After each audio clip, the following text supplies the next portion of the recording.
Hi! Hello mabuhay! Welcome to my vlog! It's me, January, and I'm one your Kapampangan Camarero Vlogger. And mga kapatid, bali for today, nandito po tayo sa Barangay Paligue, Candaba, Pampanga, Catagalugan Region, na kung saan sineselebrate po nila yung Kapistahan o ang banal na Kapistahan ng kanilang patron na si Apung San Andres. Ayan, so para sa kaalaman ng lahat, ayan mga kapatid, bali po si Apung San Andres ay nagpipiesta tuwing November 30 taon-taon.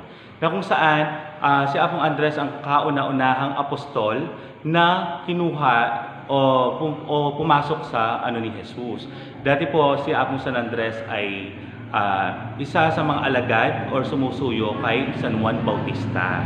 And so, kapatid po siya ni San Pedro Apostol o Simon Pedro Apostol. And then, si Apung San Andres din po para sa kaalaman ng lahat, isa po siyang, ang trabaho po niya ay namamalakaya. Kapag sinabing namamalakaya, ito po ay nangingisda or mangingisda. Hindi lamang siya simpleng mangingisda, kundi pupunta pa po sila sa pinaka malalim na parte ng dagat para doon po sila mangisda. Then, ito ay kapatid nga po siya ni San Pedro at siya ang nagturo or nag-alalay papunta kay Jesus. Then, siya po ay pinatay or namatay sa pamamagitan po ng pagpako sa krus na naka-ekis po.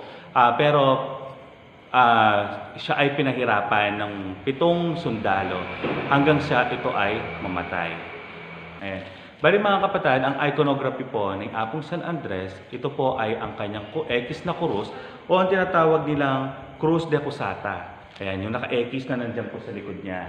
Then, isa pa sa mga kanyang iconography ay yung lambat at mga isda na sa kanyang harapan tuwing siya ay nagpuprosesyon. Kapag sinabing iconography, tulad po na sinasabi ko sa inyo mga kapatid, ito ay para mas makilanlan ang isang imahen. Alam niyo ba na habang pinapahirapan si Apung San Andres ng 7 sundalo, ito pa ay nangaral sa kanila at ang sabi na hinihintay ang sandaling ito. Bali parang hinihintay pa niya na siya ay mamatay at ipapako pa siya sa krus na ekis. So hindi po niya ginaya yung krus na pinagpakuan sa ating Panginoong Jesucristo. Si Apung San Andres ay sinilang sa Bethsaida sa tabi ng dagat ng Galilea. Yan po sa Greece. Sa Greece po siya namatay.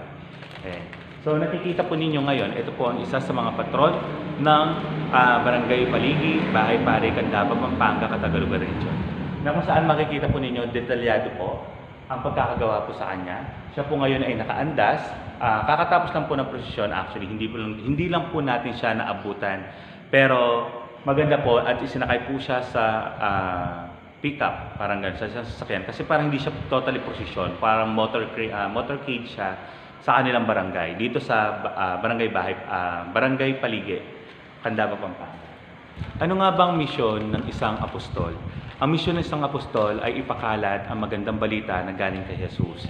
Si Apung San Andres na nagkalat ng balita at pinakatunayan kung gaano kadakila ang ating Panginoong Jesucristo.